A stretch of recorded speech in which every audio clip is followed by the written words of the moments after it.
Ouvrons maintenant notre page Chine. Pour la première fois, Wen Jiabao, le Premier ministre chinois, aurait rencontré des manifestants. Des personnes venant de toute la Chine se sont rendues à Pékin dans l'espoir de voir résolus leurs nombreux problèmes. Le débat ouvert de lundi dernier a été largement retransmis sur les télévisions d'État, mais certains manifestants restent sceptiques face à cet événement largement médiatisé. Chaque année, en Chine, des dizaines de manifestants venant de tout le pays affluent vers Pékin. Ils espèrent déposer des plaintes non traitées par les autorités locales.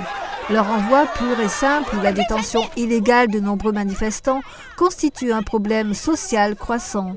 À Pékin, le Premier ministre chinois Wen Jiabao aurait rencontré lundi dernier pour la première fois des pétitionnaires afin d'écouter leurs doléances.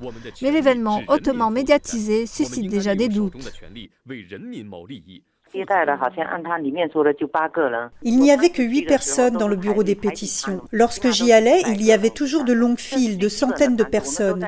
C'est un fait basique que nous faisons des pétitions depuis longtemps et vivons cette situation. Des nouvelles comme celle-ci ne nous enthousiasment plus, parce que nous avons été trop souvent déçus.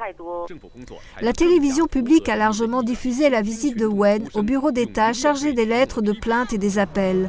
Certains d'entre eux, parmi lesquels l'avocate des droits de l'homme, Ni Yulan, installée à Pékin et ancienne manifestante, pensent qu'il s'agit probablement d'une mise en scène. Je pense que c'est parce que le public n'a plus confiance dans le gouvernement que Wen tente de s'intéresser à ces problèmes. On se demande si les pétitionnaires qui l'ont rencontré étaient de véritables manifestants ou bien des personnes engagées par le gouvernement.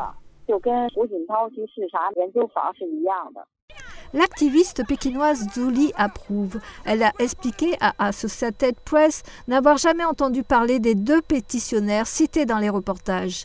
Elle a aussi ajouté qu'avant la visite de Wen, 3 manifestants au moins avaient été placés en résidence surveillée. Que cette démonstration publique soit réelle ou mise en scène, certains pétitionnaires ne croient pas que cela aidera à résoudre leurs problèmes. Nous sommes venus à Pékin pour manifester auprès du gouvernement central. Mais ils ne nous ont pas reçus, nous renvoient vers le gouvernement local. Et ce dernier ne fait que nous récupérer pour nous renvoyer chez nous. Ainsi, nous n'avons nulle part où aller. Au lieu de voir leurs problèmes résolus, les manifestants sont souvent maintenus dans un centre public de Pékin ou détenus dans une prison noire illégale.